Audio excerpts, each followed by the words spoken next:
Siap, saya akan menunjuk sana, saudara, untuk melakukan teknik modifikasi cuaca. Saya akan menelisiknya eksklusif.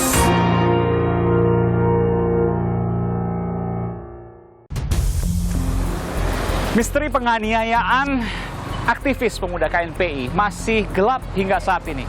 Meski satu persatu fakta kemudian terkuak dari hasil penyelidikan polisi.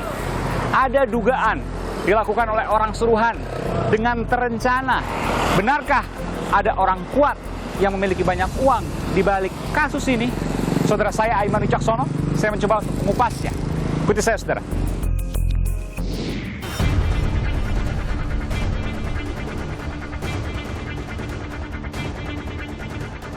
Ada bahasa kalimat mati. Berhentinya saat itu sekitar 5 menit ya saya dipukuli ya di bagian Lama juga. kepala.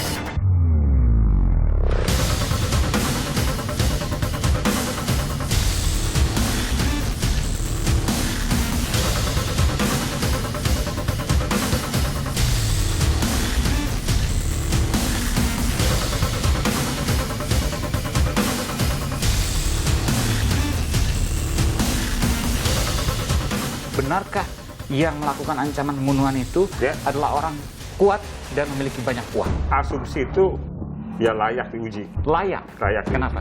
Ada beberapa kasus orang yang menjadi perhatian dia. Jadi ada kasus Ya. dikerucutkan. Sudah.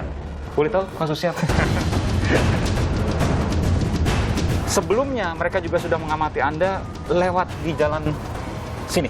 Saya yakin Mas ya, saat saya terluka itu, Ya. sambil perjalanan ke rumah sakit, saya tanya istri, coba cek, ada gak yang ngikutin abang waktu keluar rumah? Dicek ada. Dicek, ada.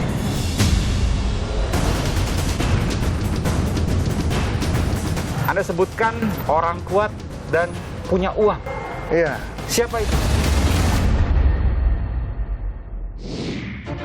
Saudara, saya berada di tempat kejadian perkara terkait dengan penganiayaan seorang aktivis pemuda di sebuah rumah makan Minang Melayu di kawasan Taman Ismail Marzuki, Jakarta Pusat.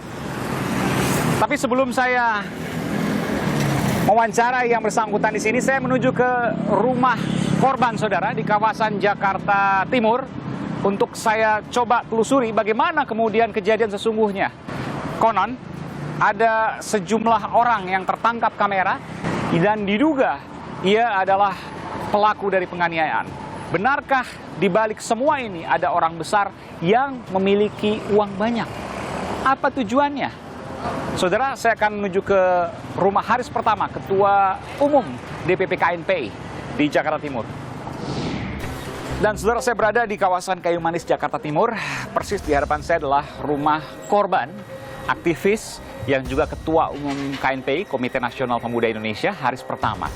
Dan dari sinilah ada bukti pertama kali bahwa ia diincar untuk kemudian hendak dilukai. Seperti apa kasusnya? Nanti kita akan coba bongkar, saudara. Bung Haris. Ya, Mas Aiman. Aiman, Kompas TV. Ya, terima Sehat kasih selalu. Ini Mas masih Aiman. bekas ya? Iya, masih bengep. Ini yang ini juga Oh, ada masih kepala ya. juga. Jadi mata kanan, mata kiri, dan bagian belakang. Iya. Kepala belakang ya. Ini robek. Jadi waktu itu apa? Dilukai oleh batu atau apa itu? Ya, sampai detik ini yang saya lihat ya, waktu saya setelah habis dipukuli, saya lihat ada batu sama anduk ya. Oh, Jadi oke. kemungkinan salah satunya yang melukai diri saya itu batu. Jadi waktu turun dari mobil ini ya? Turun mobil ini. Sendiri waktu itu nyetir sendiri? Nyetir sendiri saya. Nggak ada yang lain di kanan, Tidak di ada kiri, sama belakang? sekali, Mas Aiman. Pas turun, langsung Pas turun, dihajar.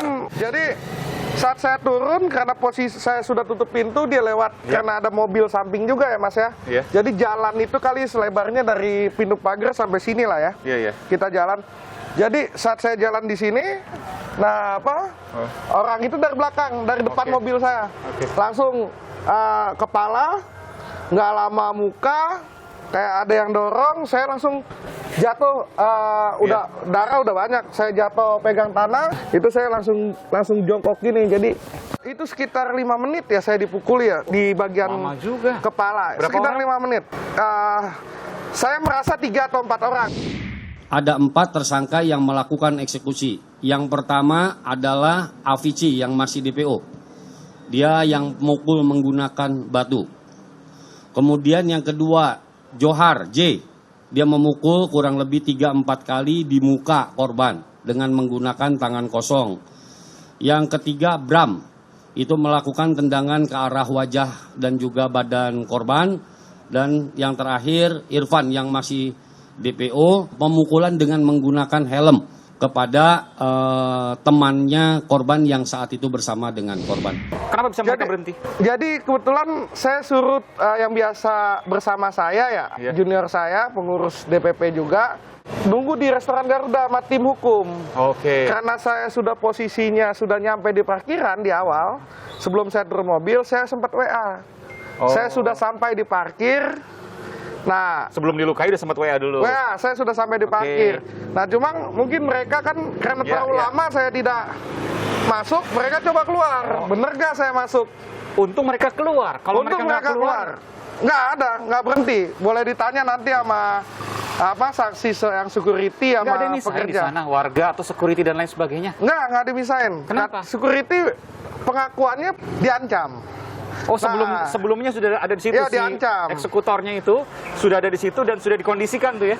Ya, kalau dikondisikan saya nggak yakin, mungkin kondisi mendadak ya dia ancam langsung. Jadi lebih dari 3 orang, ada yang eksekutor, ada juga yang mungkin yang menjaga kondisi, Ya. termasuk juga mengancam security, Ya, satpam di sana. betul.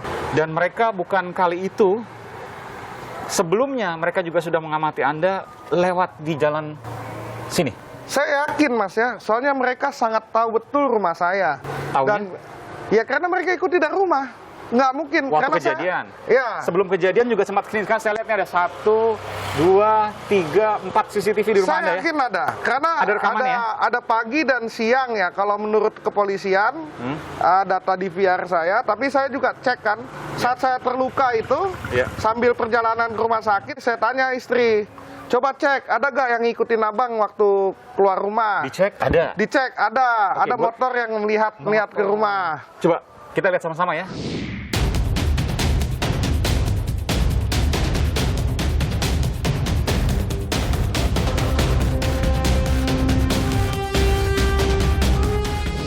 Orangnya sama persis dengan apa yang ditangkap oleh polisi. Sama persis. Berapa motor ini? Itu 2 orang. Dengan motor barang bukti yang sama. Dan ketika eksekusi, kemungkinan lebih dari 2 motor dan lebih dari 4 orang. Lebih. Dan kemungkinannya karena memang kondisi saya kan baru balik dari Sumatera. Dari Sumsel dan Lampung. Kegiatan KNPI 2 minggu saya di luar kota. Saya baru balik minggu sore ya. Nah, habis itu saya tidak keluar rumah, baru besoknya keluar rumah. Nah, dia itu udah ngikutin, berarti kan ada sudah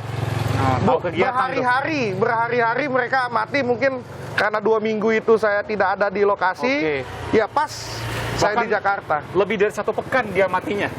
Ya saya yakin ada 1 pekan dia mati. Pernah juga pukul 1 pagi katanya ke sini, betul?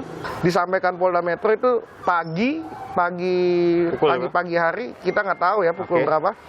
Pagi dan siang saat saya mau berangkat, karena saya berangkat dari sini sekitar 1.15.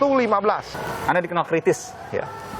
Anda pernah melaporkan 2 kasus, 1 terkait dengan Abu Janda, yang kedua Ferdinand Huta Hayan. Lalu di internal KNPI juga ada pergolakan karena ada pengurus yang juga protes ke Anda karena kepengurusan Anda sebagai ketua umum. Termasuk juga Anda kader Partai Golkar ya? Iya. Anda kritis juga di Partai Golkar. Jadi Anda memang aktivis, tapi banyak juga nih. Yang mana? Anda nggak bisa jawab. Tapi Anda kita. Oke.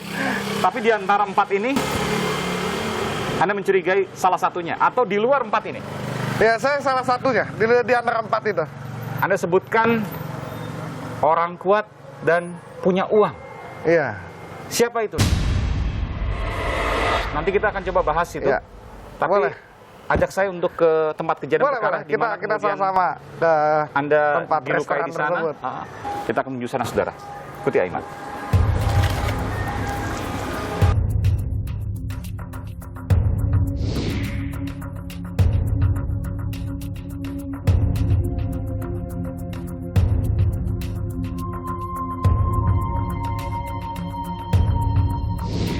Di sini waktu itu ada mobil Mercy ya. Iya, iya.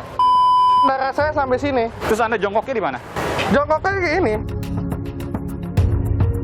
Anda mengatakan ada orang kuat dan punya uang banyak, betul ya? Saya akan menelisiknya eksklusif.